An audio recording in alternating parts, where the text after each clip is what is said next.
Welcome to Taiwan Talks. I'm Rath Wang. Philippine President Marcos Jr. recently signed an executive order to create a National Maritime Council. Manila said the new council aims to, quote, strengthen maritime security amid China's aggressive tactics and threats in the West Philippine Sea. This comes after President Marcos Jr. vowed to respond with countermeasures for damage to a Philippine resupply vessel and its crew by China's Coast Guard. And on April 7th, the Philippines, U.S., Japan, and Australia held joint Navy exercises in those very waters. Joining us today are Arthur Ding, National Chengchi University Professor Emeritus, Taiwan U.S.-China military expert, Huang Kwei-bo, National Chengchi University Professor of Diplomacy. A very warm welcome to both. The National Maritime Council brings together 13 government agencies, including the National Security Advisor, Solicitor General, and Head of National Intelligence. It also appears to expand the role of military by naming the Philippine Armed Forces from originally just the Navy. Professor Ding, what does this expanded military role mean for the region? Well, we do see the growing tension in the South China Sea, particularly between China and the Philippines in the past several months. Although we see growing tension, we also see the both countries, I mean the China and the Philippines, they send the so-called Coast Guard ships rather than naval warships in their confrontation. So stopping short of actual combat. Yeah. So actually, we do see growing tension, but with the likelihood for the real military clash or military confrontation is not very high at this stage yet, because from China's perspective, their deployment is that the Coast Guard in the front line and the warship in the rear line to provide the necessary support if necessary. So what I mean, the likelihood for real so-called military confrontation is still not very high yet. Right, is not there yet. So, Professor Huang, what should we see here in Taiwan? Do you feel that this actually is a good sign for Taiwan? Do you feel that there's something we need to take note of here? It's a little bit difficult to make comparison between the case of Taiwan and the case of the Philippines, because the Philippines, obviously the Philippines has been aided by the United States. So there is a foreign intervention in the eyes of the Chinese communists in the dispute over the South China Sea sovereignty issues. But in the Taiwan Strait, actually the U.S. hasn't been a very salient third party directly involved in any potential conflict in the Taiwan Strait. So that's why I said, it's a little bit difficult to make comparison.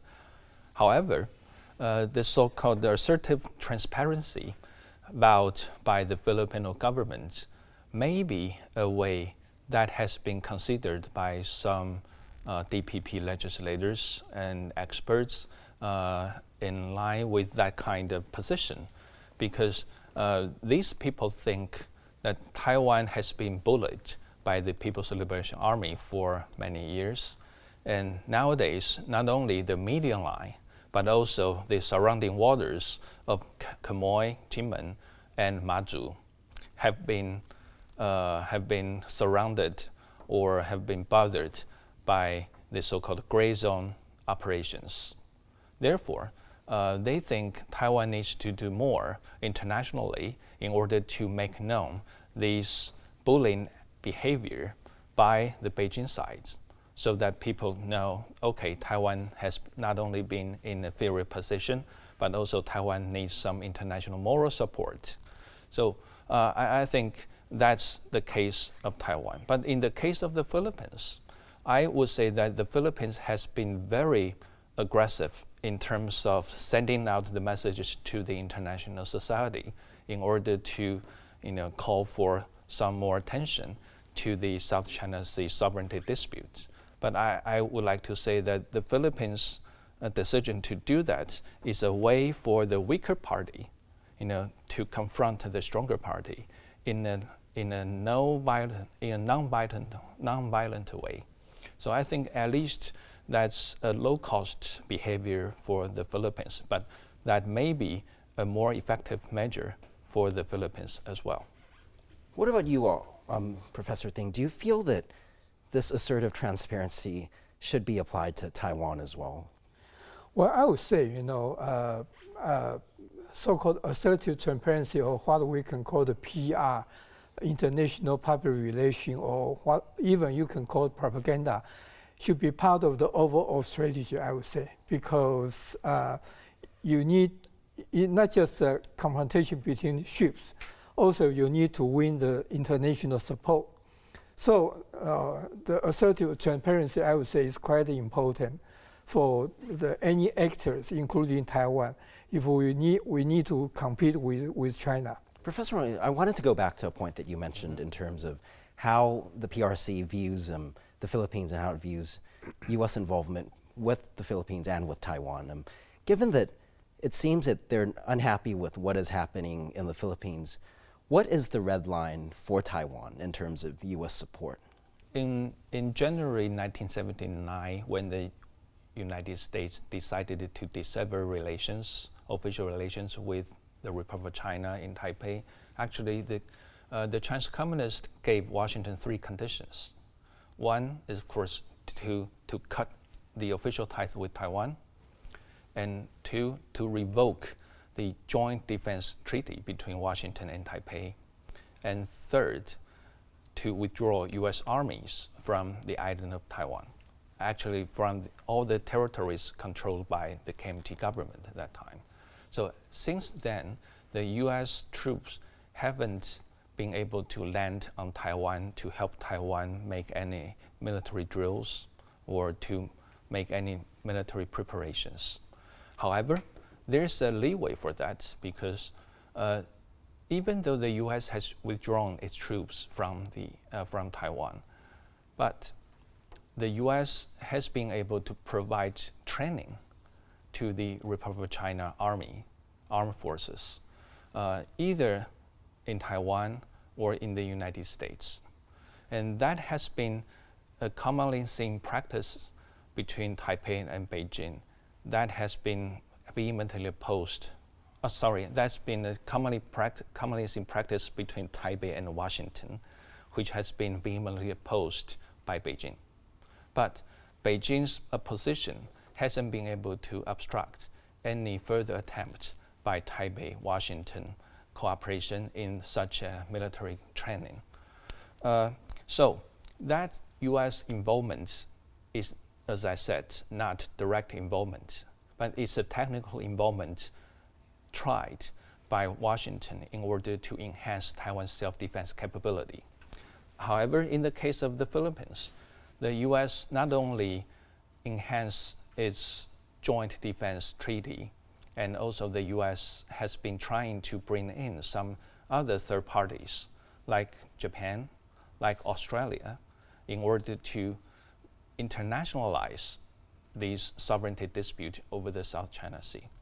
And that's something, as you said, the mainland China unhappily seeing this kind of progress in the South China Sea. And that's with the Philippines in this case. Yes, that in the case of the Philippines. And the Philippines would like to take whatever support given by the U.S. because the Philippines has been way too weak to confront Beijing on the issue of the South China Sea. Not to mention, this current administration in Manila has been very much willing to stand by the U.S. side to safeguard the Philippines' rights and sovereignty and sovereign rights in the disputed water in the South China Sea. Speaking of military activity, on April 4th, the Philippine Marine Corps carried out the Honasan exercise, taking place in the northern provinces of the Batanes and the Cagayan, right south of Taiwan.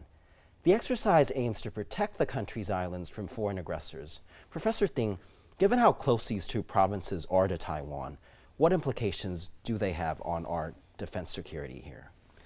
Well, it seems, as Kwei-bo said, there's a trend that the whole South China Sea issue become more and more internationalized. But also, we also see a trend in the Taiwan trade, that the Taiwan trade issue become more and more internationalized. And so this is one issue. Another issue is that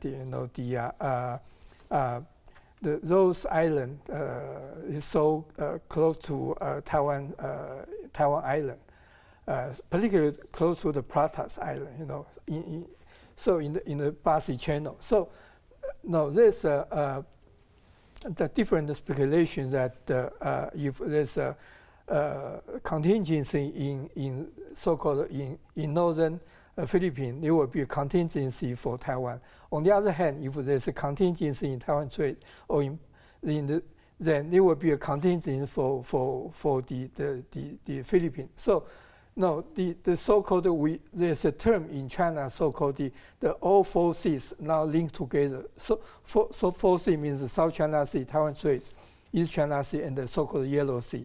Because United States is trying to expand and build and strengthen its alliance from South Korea to Japan to Philippines, and Taiwan is, although we don't have so-called formal treaty alliance relationship with the United States, but as Kwei-bo already mentioned, the defense cooperation between Taiwan and the United States has also been strengthened in the past several years. So, so it means that the implication is that any kind of a military preparation in the northern part of the Philippines also have implication for Taiwan security. Professor Huang, do you feel this makes Taiwan safer? Does it make Beijing think twice before they want to take military action, or push it to use different measures other than military means? I think in the eyes of Beijing leaders, such exercises haven't been able to be a major threat to Beijing's possible military preparation towards Taiwan, because first, the manpower and the task involved in these military exercises are not necessary for, say, the U.S. hoping to stop mainland Chinese aggression of Taiwan. And second, I think the main goal of these military exercises are aimed at safeguarding these territorial sea claims by the Philippines, not to safeguard Taiwan once there is a conflict between Taipei and Beijing. Third, there will be a change of leadership in Manila sooner or later, and I have no clue whether or not any administration in Manila would be willing to be dragged into U.S. mainland China conflict over Taiwan. Because to my best knowledge, I would say probably all Southeast Asian countries would say, no, we want to stand neutral. We do not want to get involved directly in Taiwan-Beijing, Taiwan mainland China relations, especially when the U.S. is going to get involved. Without taking sides, indeed. Mm-hmm. Going back to information and bringing this to the international stage, China has accused the Philippines of propaganda after President Marcos Jr. announced countermeasures and this new Maritime Council. Philippine Defense Minister Gilbert Teodoro responded in an open letter warning Filipinos, quote, "Do not fall for any Chinese propaganda that would deflect the issue of Beijing's encroachment in the West Philippine Sea."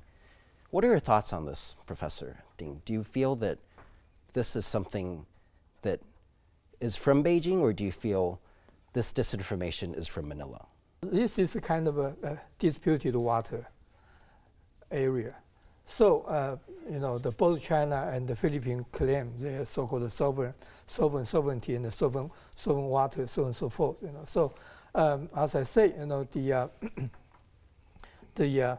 the international PR is part of the overall strategy for any kind of international actor to play. So, no doubt, the Beijing claim, their so-called traditional right, but the question is that the traditional right has been denied by the arbitration court in 2016. So, but again, the both sides have to really working hard to point the finger against toward the other side of the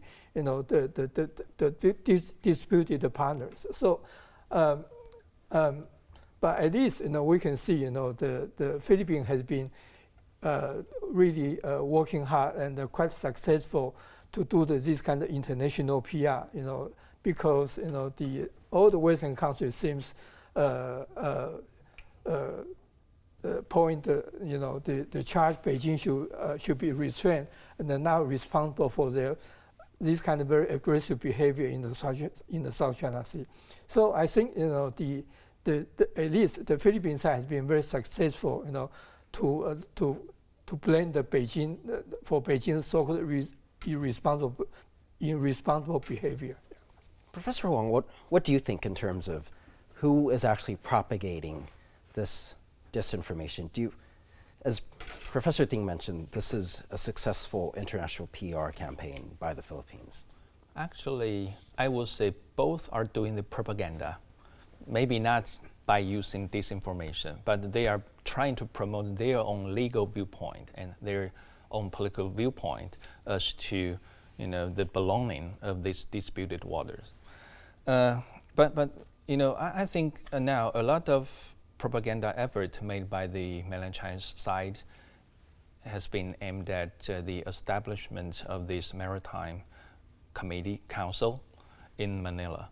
But I think that's a very low-cost countermeasure adopted by the Marcos administration against the Xi administration. So you're saying it's very cost-effective in that cost-effective because I set up this interagency council aimed at the South China Sea. So that struck some voice. And it makes the headlines across the world. Yes, made the headlines. And also, by setting up this council, can the Philippines better coordinate a lot of different departments in relation to maritime affairs in the South China Sea? Because that's a must, because the Philippines is a maritime country, and it needs some stronger coordination within the administration so that when the Philippines is facing some, a very strong threat from the outside, the Philippines can have a better organized effort by different government agencies to go towards the same goal. And also, my point is that, this propaganda thing has been a must, not only for the weaker side, the Philippines, but also for the stronger side, the mainland China. Because mainland China, people think mainland China has been bullying some of the surrounding countries. So in terms of the better management of the South China Sea sovereignty dispute, the Beijing authorities also need to use whatever it has, like this CGTN and whatsoever, in order to make people know that, okay, this is Beijing's legal claim. Believe it or not, but that's Beijing's legal claim. And Beijing is also defending its own territories. Philippine Ambassador to the U.S., Jose Manuel Ramones, said that the Philippines and Japan are close to reaching an agreement on holding routine maritime exercises. Should the Reciprocal Access Agreement, RAA, be signed, Japanese self-defense forces could be deployed to the Philippines to help deter China. Professor Ding, what are the implications of this bilateral cooperation in terms of the Japanese and the Philippine military? I guess the both Japan and the Philippines under Marcos administration, they perceive so-called growing China threat.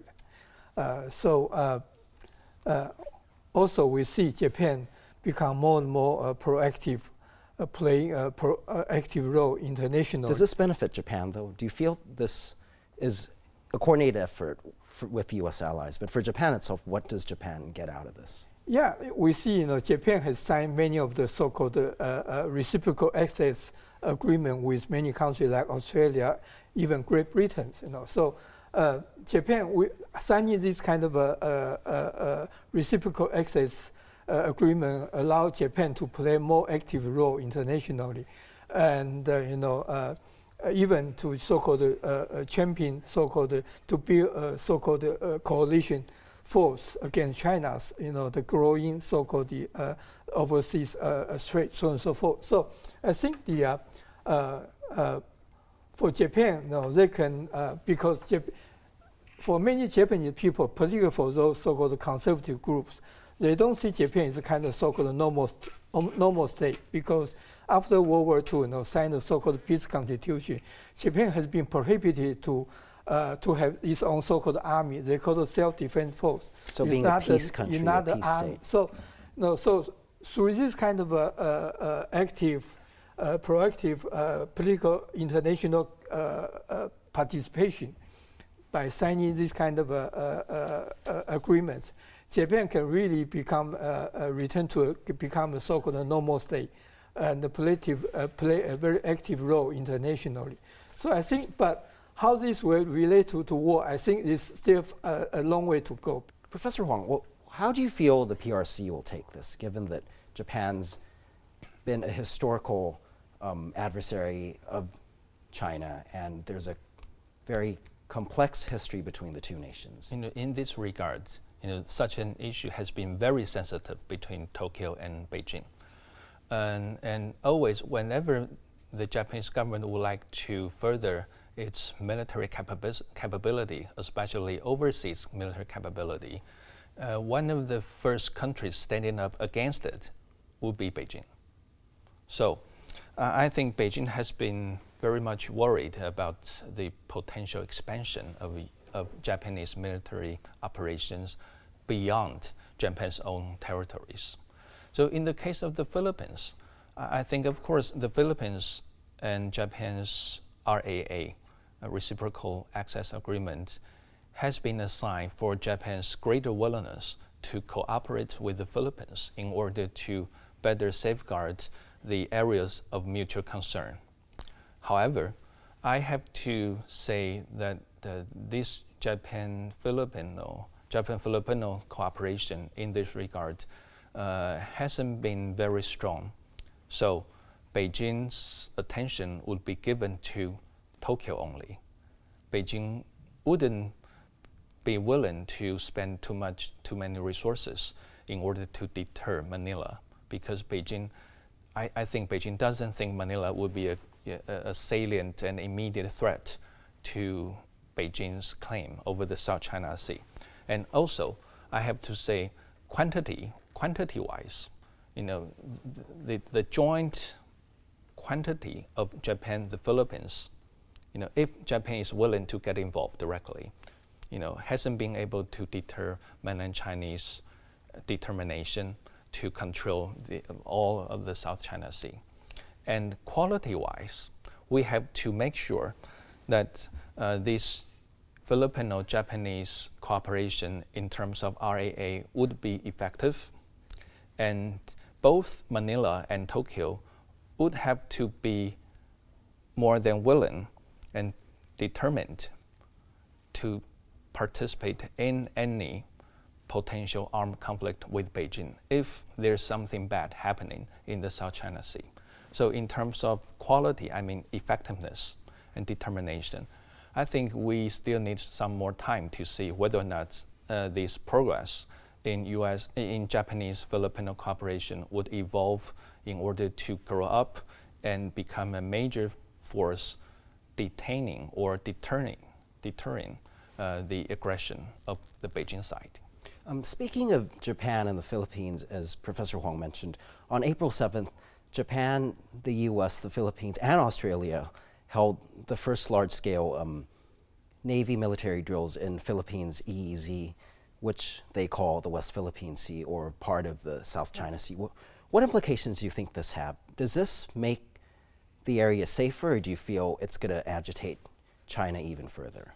I think we know that in order to outcompete China, the United States in the past several years expand and strengthen its so-called alliance systems. It's diplomatically, but how this kind of diplomatic move transform into a military actions. So that's why they need to have this kind of drill or annual exercise in order to reach so-called jointness or so-called interoperability. So I guess the United States is practicing this because the Philippines is a weak actors, and I don't know to what extent. For instance, Philippines can really so-called form a kind of a joiners with United States. There's probably is no doubt between United States and Japan to reach this kind of joiners, but now the number of the joiners now from 2 actors into 4 actors. So they really need to practice a lot and the different aspect on this kind of military operation. But so, Professor Ting, will China be concerned with 4 actors? Well, definitely China will monitor and closely watch to see what kind of a military exercise United States is along with his allied members doing, and probably China also to think ways, what kind of countermeasures they can employ in the futures. But I don't think, again, it's in China's military planning stage, not into a so-called real clash stage yet. So I don't, the China will, as I said, China will monitor very closely, but I don't think the likelihood for so-called real military confrontation will erupt immediately yet, because this China and the United States are not interested to have so-called real military confrontation. So the most likely the mode for tension is that, again, to use the Coast Guard and the kind of this kind of a gray zone coercive behavior. So it's most likely scenario. That's what I can think of. Yeah. Short of direct military confrontation. Mm-hmm. Thank you, Professor Ting, Professor Huang, for your great insights today. If you liked our show, please search for us on YouTube, give us a thumbs up, and hit subscribe to our channel. Thank you for watching our show today. Stay safe and see you next time.